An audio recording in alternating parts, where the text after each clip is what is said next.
Good afternoon, everybody. It is Swifty here, taking a lunch break on my lunch break from work. Real quickly, there is, I'm a tech worker, all that, do front end tech work. There is a conversation going on online. Yes, Elon Musk wants more H1B visa workers to come into America and work on all of the high paying jobs. He doesn't think that him and Vivek don't think that Americans are educated enough to take those jobs. And he says this on his Twitter profile. Let me pull it up here. It all comes down to this. Do you want America to win or do you want America to lose? If you force the world's best talent to play for the other side, America will lose. End of story. These are his comments. These are not my comments.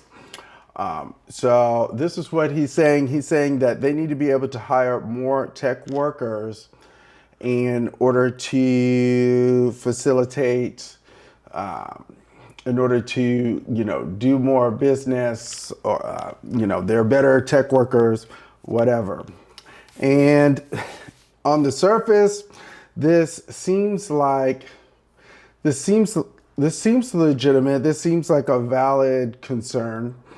However, I'm going to disagree that Elon Musk's take on things is actually legitimate.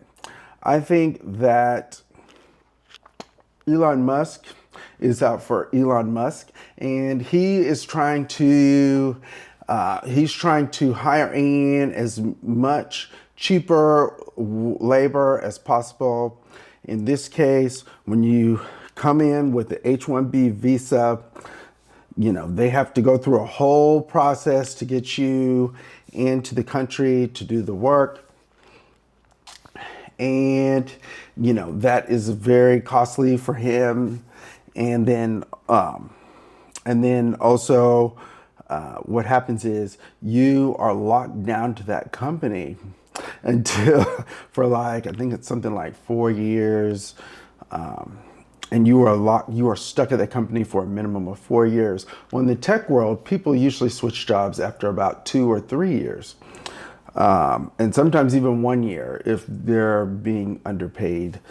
A lot of times people will go to the next job right away. And so his path forward is to bring in more workers from other countries to, one, depress the wages, and two, make the competition tighter for American workers so they're begging to work for less money, and that benefits him. That's what he's actually after. He's after benefiting himself. He doesn't care if America succeeds or fails. He cares if he succeeds or fails. So that is the key. He's not interested in you. He's not interested in MAGA. He's looking at it as, I bought Trump and this is the policy that I want. Everything he's recommending is going to benefit him in some way or another. Understand that, people. Everything Elon Musk is doing is going to benefit him in some way or another. This is why you don't want to run your government as an oligarchy, because at the end of the day, business comes first, money talks, everything else walks. It's not just bullshit that walks, it's literally everything else in service of making that extra nickel. Yes, so he's not content enough to be the richest man in the world. He wants to be even richer comparatively to everyone else. And all of these Indian workers coming in, depressing, Indian, Mexican, however you want to look at it. Look, I agree with bringing it, many of my friends are Indian, and, I've actually helped people come to America myself on many occasions. But I think with the tech workers at this point, I think we're at a point where, well, we've been at this point for the last 10 years, where I think that tech companies have been abusing the H1B process. That's right. They've been abusing the H1B visa process. So they've been using it to undermine American tech workers. A lot of black people get discriminated against in the tech space. You know, with with a lot of these model minority types who want to come in and take jobs that perfectly capable black people can do, perfectly capable white people can do, and and what and that really doesn't benefit America as a whole. That has made us more it's made the income inequality go up even more, and it's made everybody's life more miserable. And it's been going on for 10 years. It's been going on for 10 years. Now, look, I consider myself a liberal left-wing Democrat as a baseline. But on some issues, they don't always cut across as left-wing or right-wing. And abuse of the H-1B visa program is one of them. And the reason for that is reason number one, the H-1B visa program has been raised up to like 80,000 people with various degrees. A lot of times those degrees, New York Times had a story in their paper about how people were scamming the system by having someone else take their tests, faking the credentials, all that, when in fact they weren't as qualified as they said, and they were basically learning on the job. And if you're just going to hire someone who's going to learn on the job anyway, you might as well pick anyone off the street that you like and you're willing to put time and investment into, and train them to be the workers that you need. So that's number one. Number two, a lot of the tech work that is going on right now is not, 95% of it is not even that innovative. It's already baked solutions and you just need to learn how to use them. And so if you're doing, for most of the work, that's all it is. And you can train anyone to do that. Like, you don't need, in fact, but you need people researching stuff, in the schools and in the research labs. But outside of that, you do not need to hire 80,000 new migrants simply to do a CRUD application. You do not need to do that. A CRUD application is create, read, update, delete application, your standard internet application. You don't need H1B visa for that. You need an H1B visa for some extreme AI thing or some extreme hardware testing and hardware design and building. You would need some people for that, but you don't need it for your standard CRUD application. And so for that, you would be looking for master's program level people, PhD level people for a lot of that type of work. And so really what they want to do is they want to flood the software engineering market, the hardware engineering market with people who will, work for relatively cheap compared to the average American workers, even though American workers are the most productive. They have been the most productive for quite some time, and they continue to be the most productive workers, pound for pound, and And that's despite the bad culture, which Vivek rightly has cited. America does have some bad culture, but it's not when it comes to work. It is not when it comes to Americans' willingness to work hard to get ahead. Like in America, like it was to be honest, it was the American tech workers, many of whom didn't have college degrees, who made the tech world what it is today. Like at the beginning, Steve Jobs, Wozniak, and all these, and various other, engineers, they were just dicking around in their garage. And they didn't even have the degree yet, but they were dicking around in their garage. Mark Zuckerberg created Facebook before he even graduated. All like, look, look, a lot of these people were self-trained, self-taught, but not everybody can do that. And not everybody's going to be able to do that. And for technology companies to expect everyone to do that, it's just not realistic. It's just not following the data. Instead, they should be like, if you can't reproduce the workers you need to work in your company, simply by being able to take a raw material and then turn it into something you can use to do work with, then I believe that you're failing as a company, and the culture you're actually inputting in bad culture. And speaking of bad culture, let's talk about Vivek Ramaswamy.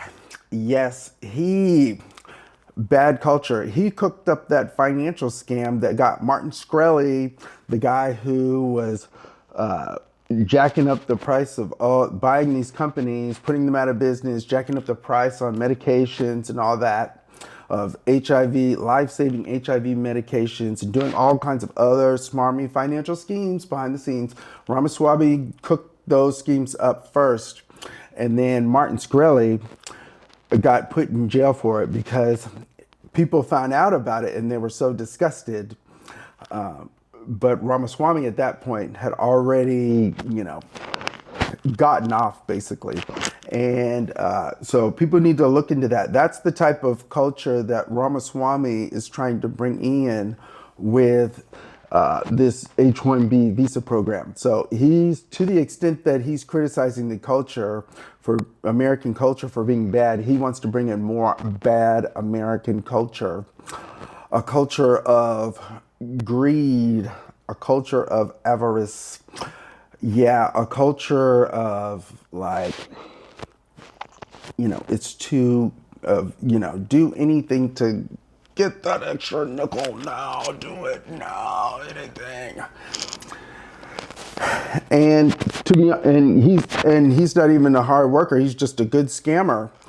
Like, that's what it boils down to. Oh, did you buy the con? Did I get you to buy the con? And, Americans, anyone with a fancy accent, they're wide-eyed and they believe anything, especially older Americans. And older Americans tend to be richer Americans.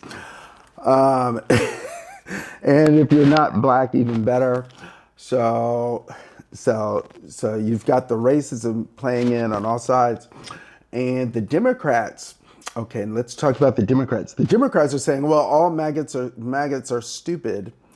And this is why they lose elections, is because they think MAGA people are stupid. Actually, they're not stupid. It's that Democrats, while they can be smart on many things, they have an insane blind spot. They think everybody just got there because they worked hard, and if you are not doing better, it's your fault. And this type of fault finding is also a bad culture, because it forces people to give up on life, and then they just want to burn the place down, and they don't care. And to be quite honest, like, if Democrats were concerned about winning elections and doing the right thing, you can't think of it. You can't trying to pin government failures, business failures on regular tax-paying Americans. isn't fair, and it isn't right, and you're going to lose. You're going to lose. Oh my God, you're going to lose in 2026. You didn't learn anything from 2024, and we haven't even gotten to 2025 yet. You're still like the immigration issue isn't H1B immigration abuse. It isn't about racism. It's about greed. Understand that. It isn't about racism. It's about greed. No one's begrudging people who came here and they worked hard, but they are begrudging the abuse of the program where they're looking over black people and because of racist stereotypes about black people being lazy, even though we were literally slaves. We are literally a permanent working class because we have no inroads to being the CEO of literally almost anything in America, except for maybe a music company or some type of entertainment company. But that's neither here nor there. What I'm saying is that race, a lot of times racism is what keeps black people out of tech jobs, and if they do get tech jobs, oh, they are treated terribly. They don't get listened to, they get talked down to, they get treated like they're dumb by everyone, by all of their peers, and in a lot of cases only to later be proven to be right. To be later proven right, they don't get any credit for that. They have their contributions erased, watered down, and all that, and this bringing in all these migrants is just another form of racism, because that means you don't have to hire black workers, you don't have to train black workers, you don't even have to train white workers if you don't agree with their politics. You can sit there on your high horse and talk about how, oh, white Americans are dumb and racist, and that's not even actually true. They have legitimate critique of the greed culture and the system. Greed culture is bad culture. And we have to, as left-wing Democrats, I would say that we need to help the MAGA in this case win this battle, because later on it's going to come back to us if we don't. That's what I would say. So, and so, while I do have a somewhat favorable disposition towards immigration, I definitely am skeptical if it's needed. I think we aren't using the workforce that we have, and we're importing in more workers before we actually have fully utilized the workforce that we have. You notice labor participation is way down, and also notice that older workers get forced out of work because people keep claiming they're too old when they're only 50 or 60. Maybe when you're 75 you're too old, but not when you're 50 or 60. You're not too old, and you can do real work. You have things to offer, and that's what I would say.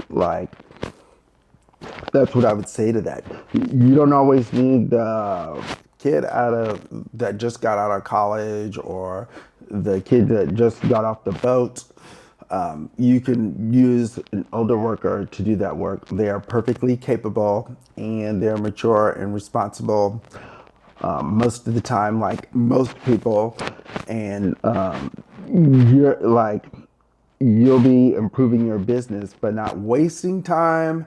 A lot of tech companies spend their time wasting time nitpicking people when they could get far more work done simply hiring someone to do it and training them to do it.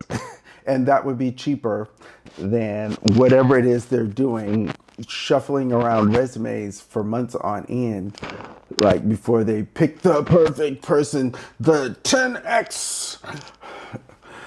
oh, we want a 10x, 100x. Whenever someone starts talking like that, I'm like, I just ignore that because it's ridiculous. There's no such thing.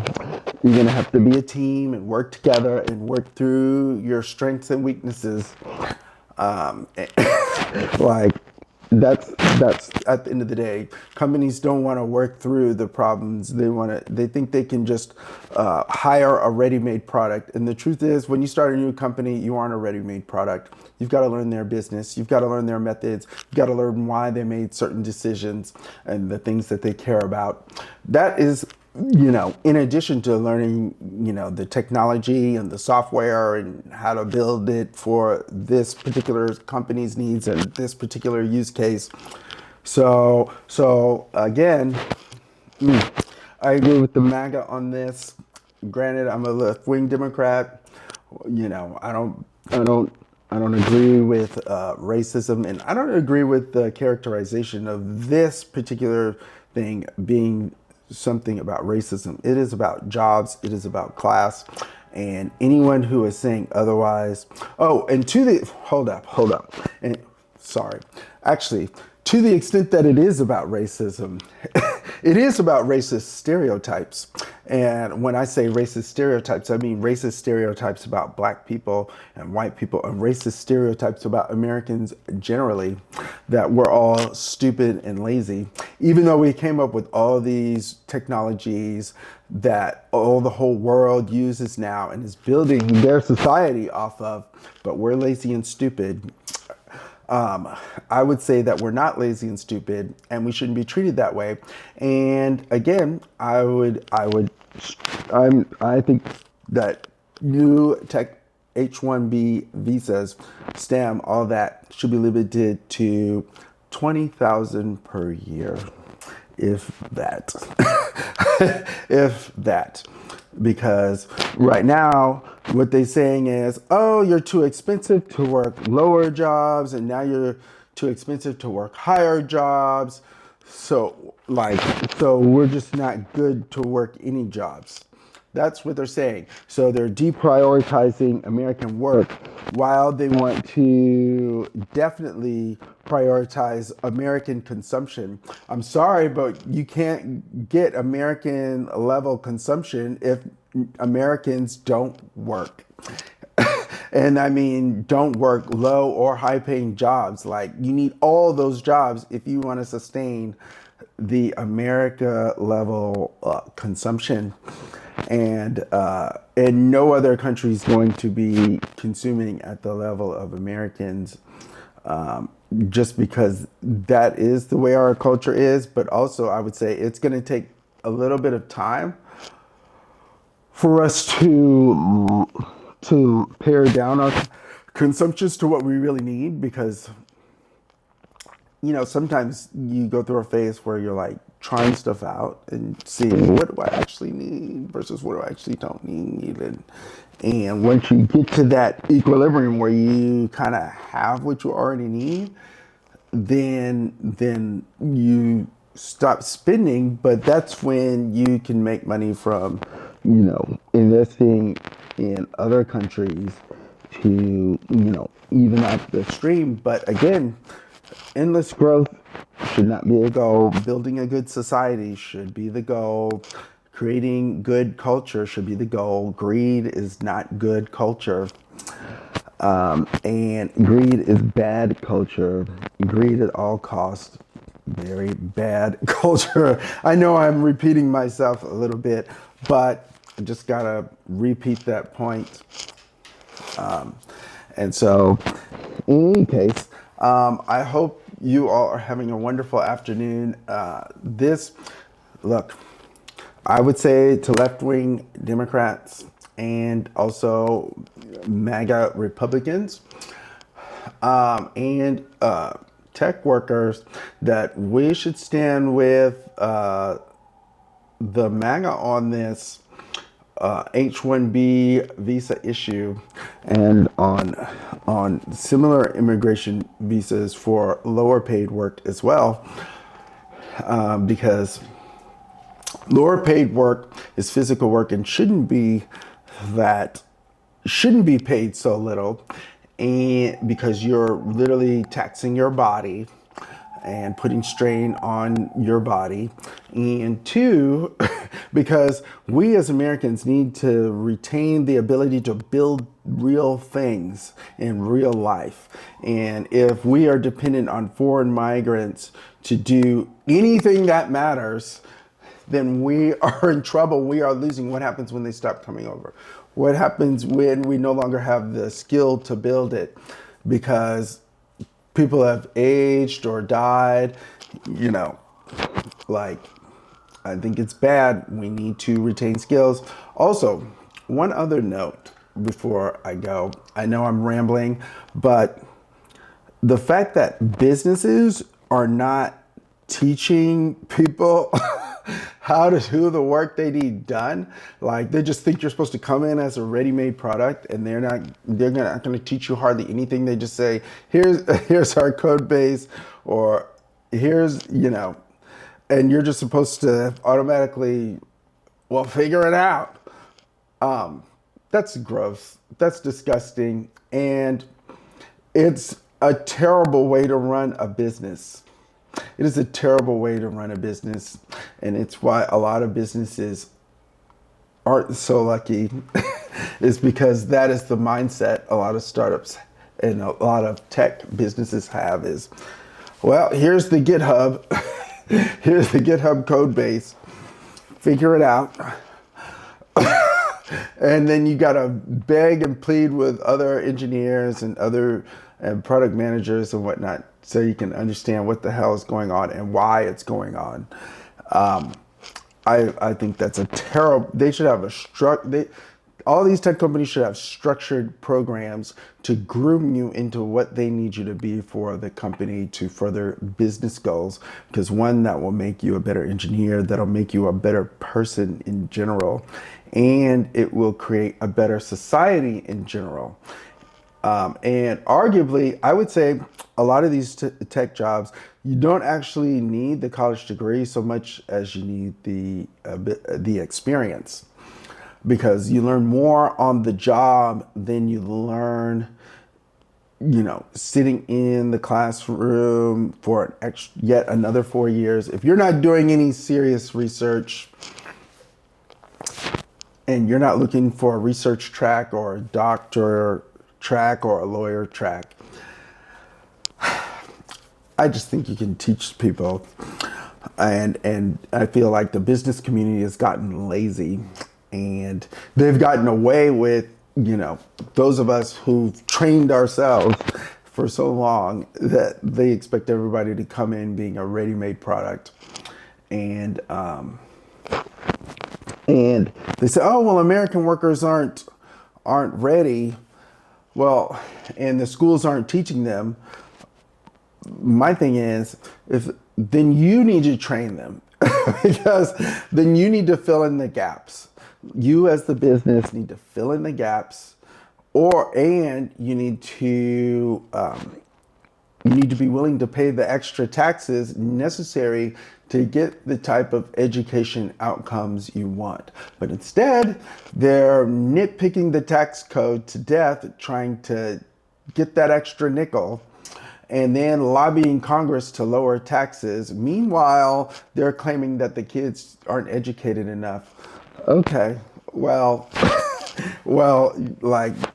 so we'll just hire away those other countries' top talent. And while it sounds good in theory, no one considered what that does to the people in those countries and how it impacts those countries negatively to not have their best and brightest there to help them be the best, democratic societies they can be. So that's what I would say for that. And look, Japan has been able to create an amazing economy and been able to withstand all these decades of change and to create the third most powerful economy in the world. And that's without needing to import H1B visa workers or get talent from overseas? Why is it that Japan doesn't need to get talent from overseas, but America, we need to get talent from overseas? I'm trying to figure that out. I'm trying to figure that out. In any case, have a wonderful, wonderful afternoon. And yeah, take care. Ciao, ciao.